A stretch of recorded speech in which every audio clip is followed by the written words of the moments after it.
Welcome to the Madison Miller Podcast. Second guest of the evening. It's our horse betting analyst, friend of the show, Mr. Jeffrey Byrnes. How are you doing on this Friday night? Doing good, Madison. Happy Friday. Hope you're doing well. Yes, I am doing great as always, and hope you're doing well as well. So the Haskell is here, right at Monmouth Park, about probably 40 minutes away, maybe a half an hour, depending on some traffic. That's always a fun race. So 8 entries this weekend. The first horse, Go Rocket Ride, 9-1 on the morning line. Mike E. Smith's the jockey, and the trainer is Richard Mandela. Tell us about Go Rocket Ride. And I like how Go is spelt here. Yeah, me too. He got a very precocious name. Go Rocket Ride is a very interesting horse. He's definitely one that he's a newcomer who I think he's got a horse that's getting better as the year has gone on. This will only be his 4th lifetime start. He's 2 for 3 in his career. His only loss being in the San Felipe Stakes back on March 4th. After he was on the Kentucky Derby Trail earlier this year. Unfortunately, he got sick and was on the sidelines for a little while. This horse is, particularly the one post, I think is going to help him a lot because he has a lot of speed, and speed is very kind to a track like Monmouth Park. His trainer, Richard Mandela, does not ship east very often. In fact, the last time Richard Mandela shipped the horse to Monmouth Park, you have to go all the way back to the year 2000, where he shipped the horse by the name of Dixie Union to Monmouth Park, and he ended up winning the Haskell. So Richard Mandela does not ship very often. So the fact that he's shipping Go Rocket Ride out here, I think speaks to a lot of confidence that he has in the horse, and I think it speaks a lot of confidence that Mike Smith is also going to Monmouth Park to ride him as well. So I think he's a good price. He's 8-1 on the morning line. I think he's a very good price. He has a lot of speed. I think he can start off 3-month layoff. I think it's going to help him a lot. I think he's got a good chance here. All right, the 2 horse is the longest shot on the board. He's 30-1. It's Awesome Strong. The jockey is Jose Bautista. That's a funny jockey name, considering the former baseball player is Jose Bautista, but this is spelled differently.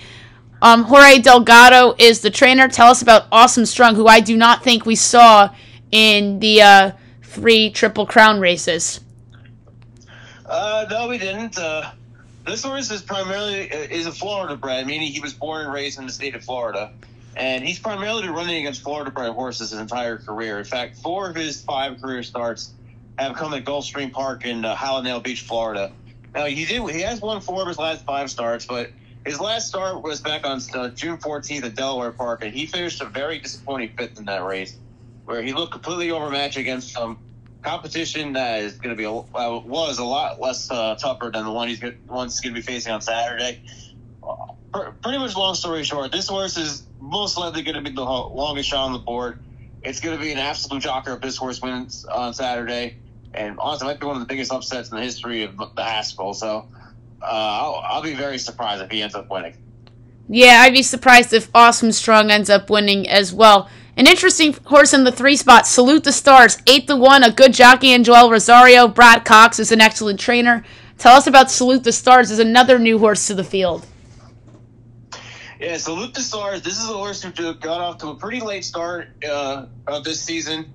He did run as a 2-year-old. He broke his maiden back on August 27th at Ellis Park in Kentucky. He went to the sidelines a bit afterwards. They gave him some time off to freshen him up, to make him let him grow a little bit. He came back the week after the Derby at Churchill Downs, and he won a very impressive allowance race, to which afterwards they pointed him to the Pegasus Stakes, which was the local prep at Monmouth Park for the Haskell. And in that race, he got off to a really slow start. He stumbled a little bit coming out of the gate, so he had to do some come from behind late. And he ran down a horse by the name of King's Barnes. King's Barnes ran in the Kentucky Derby earlier this year, was the Louisiana Derby winner. And for him to overcome the traffic trouble and the stumble at the start, in which he ran down King's Barnes and won by an egg, I think it speaks to a lot of talent that this horse has. Joel Rosario rode him that day at Monmouth Park. He gets the call again in the Haskell. He's come into the race really well. He's been training really good at Churchill Downs. I think it's an advantage to him that he does have a race over the track, so he's very accustomed to it already. He does have to break better from the gate. This by far will be the toughest field he's ever faced, but the fact he's already faced some pretty tough competition, I think speaks volume for him. I think it's good for him. I think he's definitely – I don't know if he can necessarily win on Saturday, but I definitely think he's a player to be in the top 4. Yeah, I think he's a sleeper to potentially make some noise. The 4 horse is a horse we've seen before. It's Mage. 3-1. Javier Castellano will be the jockey. Gustavo Delgado's the trainer. Mage, I believe, was in 2 of the races, if I'm not mistaken. Am I correct? No, you're correct. Mage is your Kentucky Derby winner from this year. That's right. Yeah. So Mage, this will be his first race since the Preakness Stakes back on May 20th, where he finished 3rd, attempting to win 2/3 of the Triple Crown. He did get a freshening after that Preakness run. Came out of the race a bit tired, and the connections decided to point him to the Haskell Stakes with try to get his stamina back up. Ultimately, the goal for him is the Travers Stakes in late August at Saratoga. The Haskell is, in my opinion, I think this is probably going to be a very tough race for him because he has shown speed in the past. His last couple races have shown he can come from off the pace as well. Monmouth Park tends to be a track that favors speed horses in a lot of ways. And coming into this race, his last few workouts has signaled to me, at least, that he's a horse that seems like is using this race more as a prep. I'm not exactly sure how cranked up he is for the Haskell. I mean, obviously, it's $1 million race. You want to win the Haskell, but the Connections did put out a statement earlier this week saying our ultimate goal is the Travers, and we're going to run the Haskell. If we win, we win. That's awesome. But honestly, that kind of does raise a little red flag for me. The fact that they think he may not be 100% from this race. Obviously, Javier Castellano gets back aboard. I think he will be coming late, but I think there are a couple of red flags to point out that he's not 100%.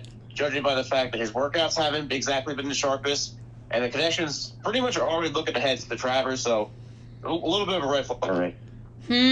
Okay, the fact that you said that maybe not considering putting him in the top 3, but we shall see. All right, Tapit Trice is 5. We've seen Tapit Trice before. He's 3-1. Luis Saez is the jockey, and Todd Pletcher the trainer. Tell us about Tapit Trice.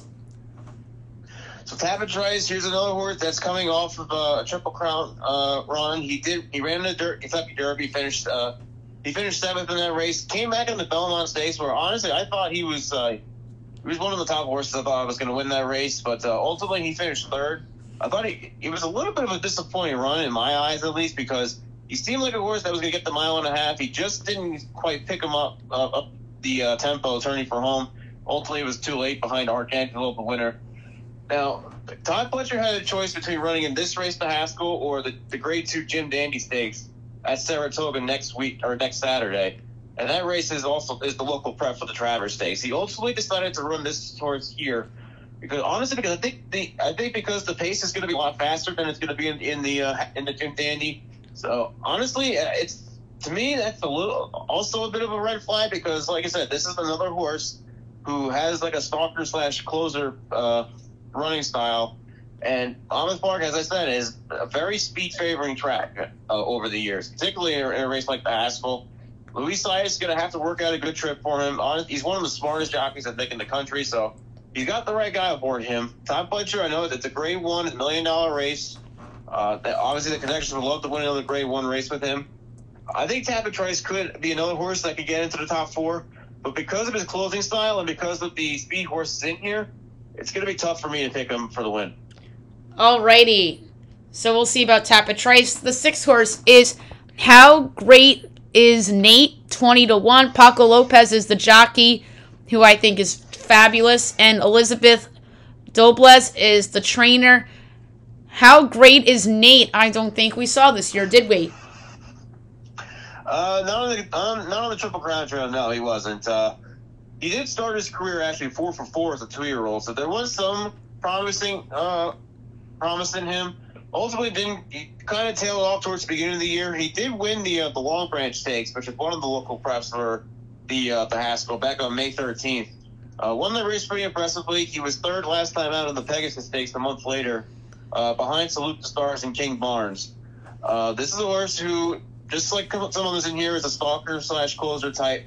Paco Lopez is going to have to work out a trip from the outside, from the 6th post. He does have 2 speed horses next to him, an Extra Anejo and Arabian Night, who we'll get to shortly. But Paco Lopez, he's won a lot of jockey titles at Monmouth Park. Probably the best local jockey at the track by far.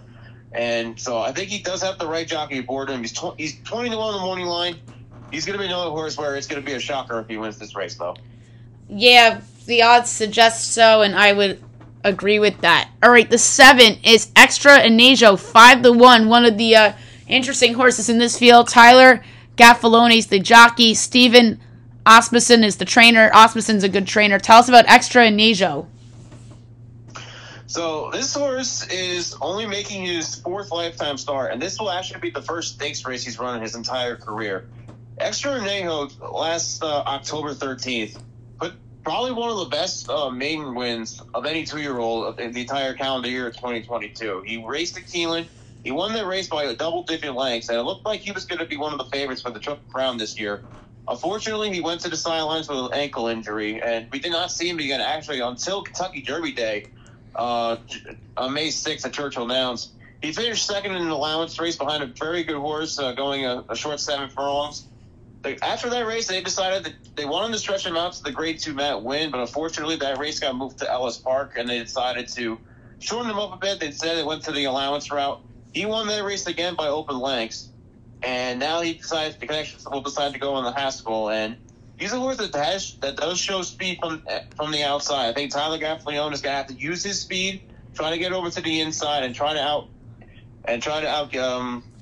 outquick Arabian Night going into the first turn. I think that's his best chance of winning this race, is trying to get in front of Arabian Night.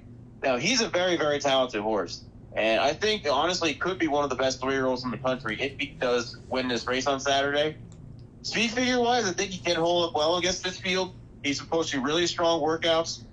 He went a sharp 5 furlongs just on July 15th, so he's cranked up and ready to go. I don't think Steve Asmussen is sending this horse for his stakes debut in the Grade 1 Haskell unless he truly had a shot of winning. I think he does on Saturday.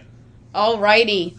That's very interesting to note. And last but not least, Arabian Night, 5 to 2 on the morning line. Bob Baffert's horse. John Velasquez will be the jockey. Tell us about Arabian Night. So this horse, we mentioned Extra Inajo was making his 4th start. Arabian Night is making just his 3rd career start in the Grade 1 Haskell on Saturday. And this will be his first start since January 28th at Oaklawn Park, where he destroyed a field in the Grade 3 Southwest Stakes. Now, because Bob Baffert was banned from Churchill Downs, this horse could have been on the Kentucky Derby trail. They decided to ultimately put him to the sidelines a little bit, let him grow, let him mature a little bit. I don't think they didn't really come out there were any problems with him. They just wanted to make sure that he was fresh enough for the second half of the year.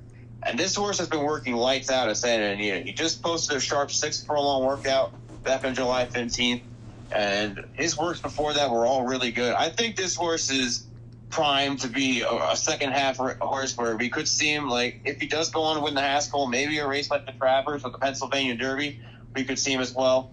This horse is so highly touted in the Baffert barn. As a 2-year-old, he cost $2.3 million at the OPS sale. So the connections obviously were very, very high on him. They spent a lot of money getting this horse. And honestly, if he was on the Triple Crown field this year, I think he could have been one of the favorites for the Kentucky Derby. He's that good. He's that talented. Although he does all of his training in California, he's never run a race in California. The fact that Baffert keeps shipping him cross country, I think, indicates his talents. And Bob Baffert is not going to ship a horse to Monmouth Park for a Grade 1 race off a 7-month layoff unless he truly thinks he has a chance of winning. Arabian Night does represent that chance for him. Bob Baffert is going for his 10th Haskell win in his career, which would be by far the all-time record. I think Arabian Night, certainly has a chance of accomplishing that on Saturday. Wow, okay, so 2 horses in the 7 and the 8 that you feel that the trainers just threw him in there with confidence right there. All right, so win, place, and show. Let's start with the win. Who do you have for the win? So with the win, I will go with Extra Inajo. I think this horse is extremely talented. I think he does have a lot of speed, and I think Tyler Gaffalione is going to use that speed to his advantage. Arabian Night's going to be right to his outside, so he does have to get him going into the first turn. Ultimately, I think he can. But like I said, Steve Asmussen is not sending basically a horse for a stakes debut in a Grade 1 unless he truly thinks he has a chance of winning. I thought he was going to be one of the top 3-year-olds going into the Kentucky Derby. Unfortunately, we're going to the sidelines. I think if he wins this race on Saturday, he could make a big player for races like the Travers or even the Breeders' Cup, later on in the fall. So I like extra anejo a lot in the Haskell. All right. I'm going to go with Tapit Trice. I like Tapit Trice's potentially came in third in the the Belmont. You thought that was disappointing, but I think he's due to come through one of these races. And I think either Tapit Trice or Arabian Night will close as the favorite. So I'm going to go with Tapit Trice just to shake things up a little bit. How about your place pick? My place pick, I'll go with Arabian Night. Because I think, like I said, Monmouth Park has a very speed-favoring racetrack. Arabian Night has shown a ton of speed. Although, if this were any other trainer, to be honest, I would probably worry about the 7th-month layoff. But because Bob Baffert has trained this horse lights out coming into this race, he's ready. John Velasquez is coming down from New York to ride him. I don't think Velasquez could be coming down to ride him unless he truly thought he could win, or at least run extremely well. So I think Arabian Night, I will go for second place. I agree with you. I'm going to take Arabian Night for the place as well. Baffert at Monmouth Park for the reasons you mentioned. Third career start. Why not Arabian Night? And for the show. For the show, I will go with Mage for show. I think ultimately this race, they're going to use this try to get leverage to the Travers Stakes. I think his workouts have indicated he's not quite cranked up. Although I think he is going to run well on Saturday. He's always shown up in his races. I think the time off, I think it's going to be good for him. And so, Mage, obviously, you get a lot of respect. He is the Kentucky Derby winner. And ultimately, although I don't know if he'll get the job done Saturday, I think this race more is a prep for the Travers Stakes. So, Mage will go with third. Alrighty, this was a hard call. I considered Mage, I considered Extra Anejo, but I'm going to be different. I'm going to go Salute the Stars. I like Salute the Stars' potential. Brad Cox, good trainer. I think Joel Rosario is one of the better jockeys. I'm going to go Salute the Stars just to be a little different. So I'm going with 5-8-3. Looks like you're going with 7-8-4. So a little bit different on both sides. So what's next for horse racing now that before we get into what's next for horse racing, I forgot about the undercard. Any interesting horses in the undercard? So the undercard is actually very good. There's a couple of $500,000 races, including, the Grade 3 Motley Pitcher Stakes, which features a very good field, including 2 horses from the Chad Brown barn. Search results, 5-year-old mare Joel Rosario riding. She's the defending champion of this race. She came down to Monmouth Park last year and really ran probably the most impressive race of her career in last year's Motley Pitcher. Comes down trying to go for a repeat there. Also, Chad Brown has Distinctly Possible, who won one of the local prep races for this a couple months ago. So she's in really good form right now. I think the buzz horse, though, is number 6, Loved, for trainer Brendan Walsh, Tyler Gaffalione aboard. She's won 3 races in a row. She's making her stakes debut. She's really been turning good works. I think Love at 5-1 in the morning line has a good chance of upsetting that race. Also, you have the Grade 1 United Nations, $600,000, going 1 mile and 3/8 on the turf. Trainer Richard Mandela, in addition to sending Go Rocket Ride, also sent a Brazilian-bred horse by the name of Planetario, who won the Grade 3 San Juan Capistrano at Santa Anita last time out, going 1 mile and 3/4. This horse is really good, and I think has a chance to be one of the best turf marathoners in the country if he could win this race. Like I said, Richard Mandela doesn't ship horses often to the East Coast. The fact that he shipped 2 horses out there, I think both have a good chance of winning. Alrighty, so that sounds like an interesting undercard. All right, so what's next for horse racing after the Haskell here with the big one coming up at Saratoga next month, and then obviously the Breeders' Cup heading into the fall? Yeah, so after the Haskell, the next big race is the Travers Stakes. So obviously, if everything goes well, everybody comes out of the race is fine. Mage should be pointing for that race. Obviously, you may get the Haskell winner, depending on who it is, will be pointing for that race. Could be Arabian Night, could be an Extra Anejo. The Preakness winner, National Treasure, he was 6th last out in the Belmont Stakes. He's most likely going to be pointing for the Travers Stakes. You also could get the Belmont winner, Arcangelo, pointing for the Travers as well. So there's a very good chance you could get all 3 Triple Crown winners running back in the Travers Stakes. So that could be setting up for the race of the summer. As far as the rest of the real races, the Pennsylvania Derby in late September, and then, of course, the Breeders' Cup after that. So still a lot of time left for this year, but a lot of good races coming up. Absolutely, and the Travers Stakes is a lot of fun up in Saratoga as well. And one more thing to mention for the Haskell, back on NBC after Fox had the Belmont, which I like it because obviously I adore and love Larry Collmus, so it'd be great to have him on the mic. And I was hoping to see or hear his voice at Monmouth Park last weekend, but I did not. But at least he'll be calling the Haskell tomorrow evening. Alrighty, so a couple quick hitters before we go. My last guest I had on, my buddy James Celestin, we did Dame Lillard trades, but we also talked about the Mets and the Yankees and the possibility of the two teams being a seller at the deadline. The Mets are probably going to trade David Robertson at the deadline. Where things stand right now, Red Sox up 3-2 on the Mets, bottom of the third, and the Yankees down 3-1 to the Royals, bottom of the fourth.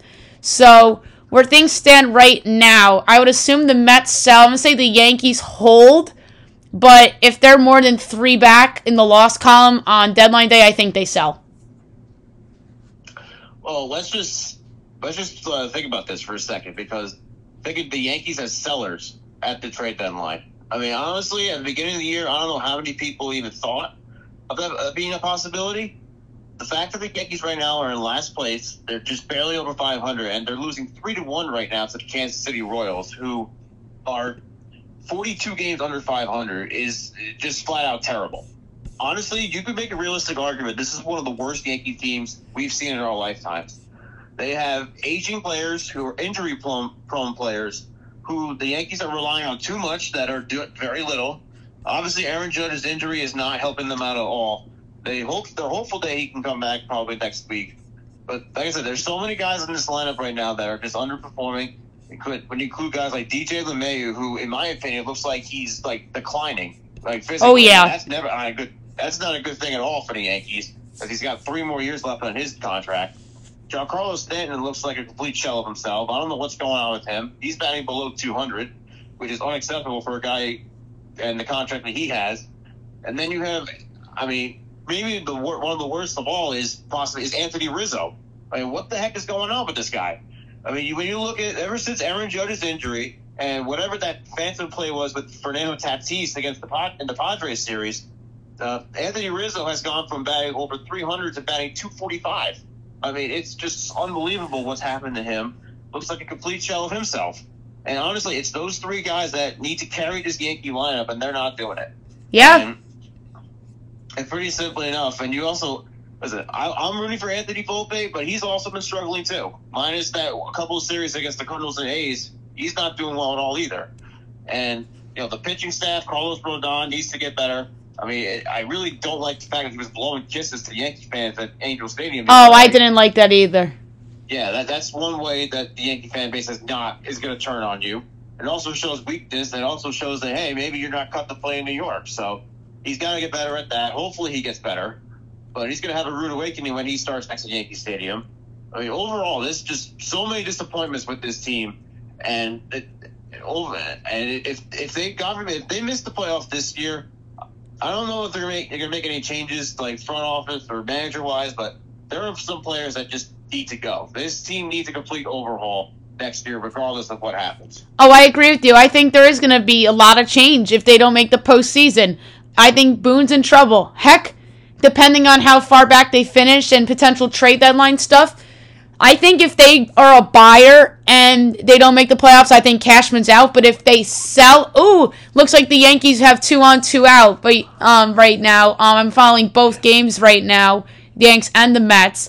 But let's say the Yankees are a buyer and they don't make the postseason and Judge comes back, then is there a world where Cashman gets let go? I think it could be. Billy McKinney just hit a 3-run homer. Wait, who just did? The Yankees lead 4-3. Billy McKinney. Oh, hell yeah, let's go! All right, so now the Yankees are winning 4-3. But honestly, if the Yankees finish below 500, which I don't think they will, I think they'll finish above 500. But if they don't get back into the wild card race or get back to the playoff spot, it's very, very hard to argue for Brian Cashman to stay. Because honestly, I thought he should have been let go last year. Me I think too. time has run its course with Brian Cashman. I mean, he had all offseason to improve this team, and he hasn't done it. I mean, we're trotting out Isaiah Kiner for left field almost every night, which honestly, he hasn't played that bad in left field overall the year, but he's not a left fielder. He's right. an infielder. Like, we don't have a true left fielder. They rely too much on Aaron Hicks and Oswaldo Cabrera, who underachieved or DFA'd. And right now, it seems like nothing he has done has helped us improve this team.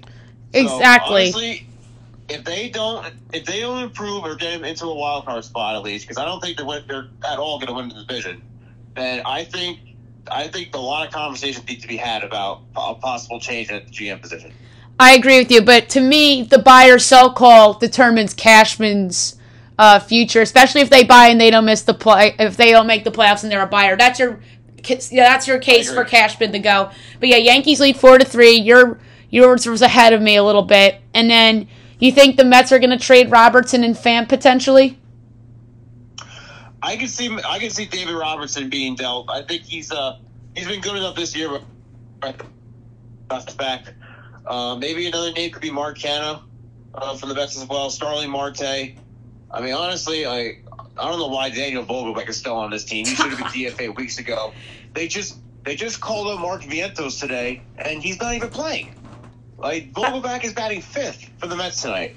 And it just makes no sense why they're calling out their top prospects and not playing them. So, for the Mets, I mean, probably one of maybe the most disappointing team of the season. They need a lot of discussions as well about a possible GM change this offseason. But honestly, I can see Robertson, I can see Mark Canha, maybe a Starling Marte. But they have a bunch of tough conversations as well. Yeah, they're way more disappointing than the Yankees, and I thought they were way more likely to win the World Series this year than the Yankees too. So they are a way bigger disappointment than the Yankees. Meanwhile, they just took a 4-3 lead over the Red Sox in Fenway Park. How ironic is that? Yeah, well, maybe if we keep talking bad about them, they'll do good. I don't know. Right, we're talking bad about both teams, and they both take 4-3 leads. How about that? I love when crazy stuff goes on when I have you on the podcast. And before we move on to Saquon Barkley real quick, Ohtani getting dealt, you think, or no? And what would you put the odds at? Honestly, before the Yankee series, ironically enough, I thought there's a good chance he was going to get dealt. But now the Angels are now a game over 500. They're only 5 back in the wild card. And so honestly, I would say 70-30 that he stays. But obviously, I think it's still going to determine what happens over the next week and a half. Honestly, I mean, I've seen reports that Artie Moreno, their owner out there, just doesn't want to be the guy to be known for trading the greatest player, honestly, we've ever seen. But at the same time, I don't think Ohtani's definitely not re-signing with the Angels. He's going to walk in free agency if they don't. So I would honestly think they would strongly consider it, considering you're going to get a haul back for Shohei Ohtani if you do trade him. Right. But I know I would say 70-30 he stays, but I think honestly, what happens over the next week, they'll probably reconsider. Yes, I think it's 50-50 right now, honestly, but I'll put it this way. If he's traded, I think the Phillies have to be a team to look out for because of Dave Dombrowski and his willingness to go all in. I think the Orioles have to be considered. The first place Baltimore Orioles have to be considered because of the assets they have. People are throwing out the Yankees, but to me, I agree with you. I don't think that's happening because I think the Angels want Volpe, and I don't know if the Yankees want to give him up or not.